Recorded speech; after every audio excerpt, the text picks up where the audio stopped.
Right, tell us about the book. White What's people wrong got with white people? No. That's the title. How'd you do with this title? How's it going? It's going pretty good for a lot of white people. But what I've been thinking about, and even talking to you guys about for a long time, is the pessimism and the growing negativity of the white working class, which has shifted from being the core of the Democratic base to now the core of the Republican base. And so, in my research and in my talking to people over the last few years, it really struck me that this is the group of people, the white working class, even to some extent the white middle class, right, that has seen its standard of living fall. They've seen their wages decline. They are afraid. They are genuinely, in polls, they are the people who are the most pessimistic about the future of the country. And some of my friends on the left are going to say, well, it's racism and they don't like racial change. That's true for some. But I think for a lot of white people, there's a kind of longing for this golden age, right, pre-60s golden age. Right. But it actually didn't really exist. What do you say it didn't exist? I mean, obviously, you had post-war extraordinary growth, and I think actually misunderstanding what happened from like 1945 to 1960 fuels so much or gets in the way of an honest debate. Everybody wants to go back to a time that was actually fueled by a war that destroyed all of our competitors. Well, right. I mean, there are a lot of things that it was fueled by. First of all, let me say there was a golden age. For some of us, there was. I realized writing this book that my childhood actually was like the dreamiest moment in the American dream. You and Kurt kind of won the lottery. We won the lottery. We're probably the last generation of people for whom the American dream really worked. And guess what? Just a decade later, I won't ask how old you guys are. I'm 49. But just a decade later, I'm driving around in upstate New York in middle school. And I'm hearing my parents in the front seat asking, where are the steel plants going? Right. Why are these companies closing and moving, overseas? Right. OPEC. Everybody has an idea that this just started in 1991 or 2000. It's been going on since, like, let's say. But I think, well, this was like, get off your Reagan kick. This was the early 70s. In the early 70s, actually, it does. Everything changed. I say this in the book. Everything changed in 1973. It's an astonishing year. By the way, 1973, Jeff Sachs has a statistic, and I want you to go into this. Yeah. This is the tipping point economically for us. 1973. Average wages have declined for men. Yes, men. Since 1973, in real terms, every year since 1973. Talk about 73. 1973, a bunch of things came together, and they were building deindustrialization and outshoring. We got all into that at various points later in the 80s or the 90s, but this was happening it was beginning in the 60s and the 70s. So you had the beginning of these good jobs going away. The other part that I wonder if Joe and I would agree on this when you talk about, let's talk about what really happened after the war. We came out of the Great Depression and we came out of the war and we were terrified in a lot of ways, and we wanted to build the biggest middle class in the world. We thought that was the key to prosperity and to stability, right? So one place where you and I, Republicans, Democrats, kind of break down here is that I really want to tell the story of how government worked to build that middle class. Government made decisions from the New Deal, from Social Security, making it easier to join unions. Now, whether you like unions or not, they helped create the rising John, wages. I say all the time, and by the way, the union, I think it is a great crisis for the American economy that private sector union membership is down to about 7%. It is. Because what does that mean? That means manufacturing jobs are gone. That means all the factories up and down the coast in New England are gone. Right. We need to put them back. If 20%, 25% are private sector unions and we have sane workforce rules, it means we got a strong middle class, right? But we also, absolutely. But we also made decisions. We had the GI Bill.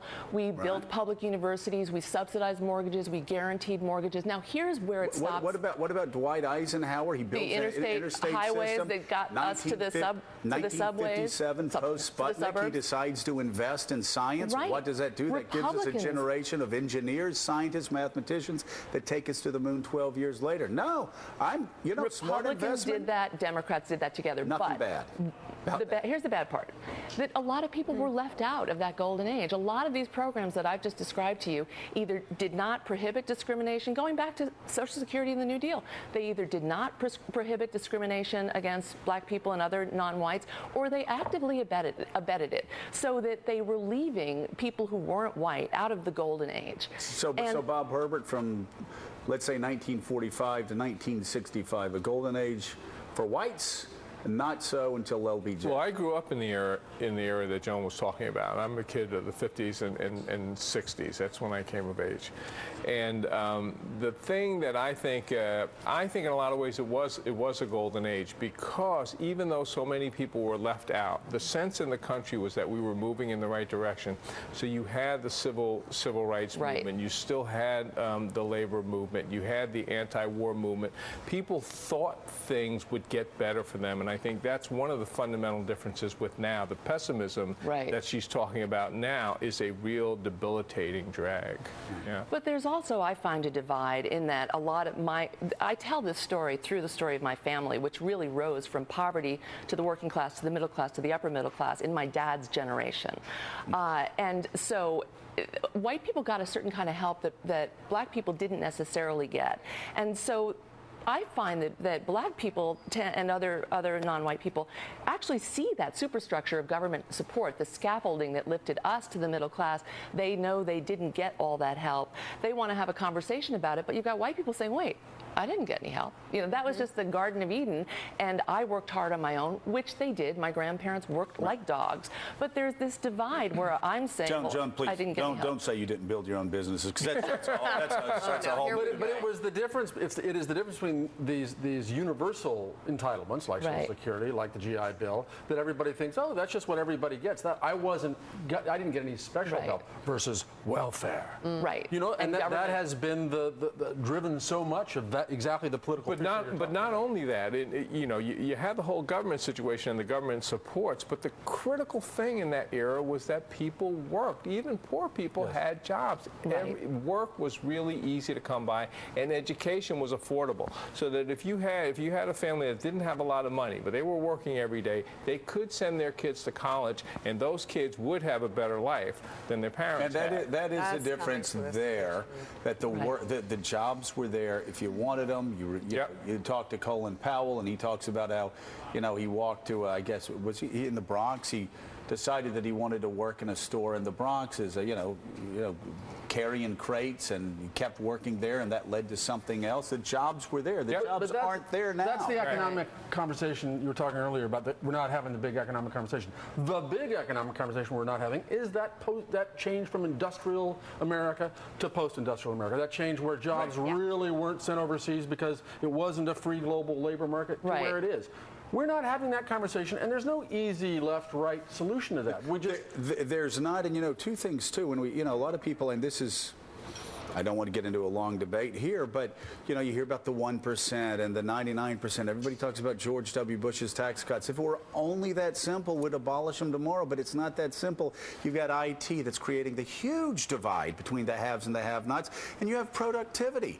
We're more productive as a country than ever before, but that's leaving more and more people behind, well, and it's also, out of work. The amazing thing about productivity is as productivity rose in the 40s, 50s, 60s, 70s, wages rose.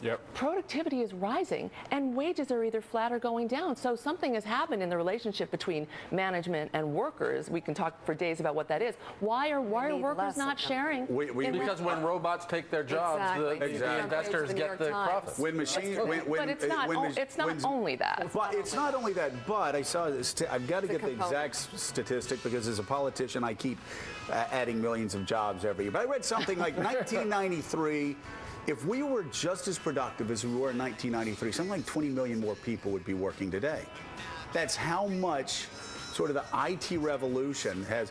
And, you know, we talk about ATM machines. When's the last time you've been into teller? Well, now self-checkout. They're going to have self-checkout. I won't do it. I'm a Luddite. People are going to lose their jobs because somebody's going to come up to you and say, "Do you want that?" Yes. They swipe it on the iPad, and you know, how many people does that put out of work? Right, every day.